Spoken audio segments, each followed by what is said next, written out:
दोस्तों, क्या आपने नोटिस किया? दुनिया में एक तरफ वॉर चल रही है, फिर भी गोल्ड के प्राइसेस 7-8% से क्रैश हो गए लास्ट वीक। सिर्फ 2-3 हफ्ते पहले गोल्ड ने अपना ऑल टाइम हाई टच किया था, लगभग रुपीस 1,83,000 पर 10 ग्राम्स। लेकिन आज वही गोल्ड गिरकर 1,48,000 के आसपास आ गया है, यानी एक महीने में ऑलमोस्ट 20% डाउन। आखिर ऐसा क्या हुआ कि सेफ हेवन माने जाने वाला गोल्ड इतनी तेजी से नीचे गिर गया? चलिए 3 बड़े रीजन समझते हैं। पहला और सबसे बड़ा कारण है यूएस फेडरल रिजर्व और इंटरेस्ट रेट्स।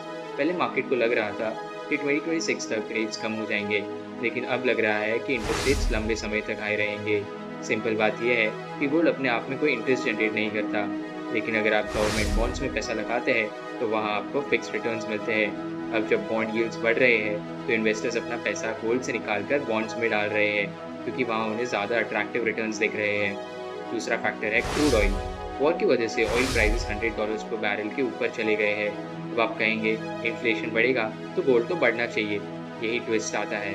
जब ऑयल प्राइसेस बढ़ते हैं तो सेंट्रल बैंक्स इन्फ्लेशन कंट्रोल करने के लिए इंटरेस्ट रेट्स को और टाइट कर देते हैं, और जैसे हमने पहले बताया, हाई इंटरेस्ट रेट्स मतलब गोल्ड के लिए बुरा वक्त। इसलिए इस बार इन्फ्लेशन गोल्ड को सपोर्ट करने के बजाय उसे नीचे धकेल रहा है।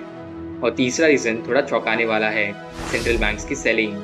पिछले कुछ सालों में कंट्रीज ने खूब गोल्ड खरीदा, लेकिन वॉर के टाइम पर डिफेंस और एनर्जी इंपोर्ट्स के लिए कैश की ज़रूरत होती है।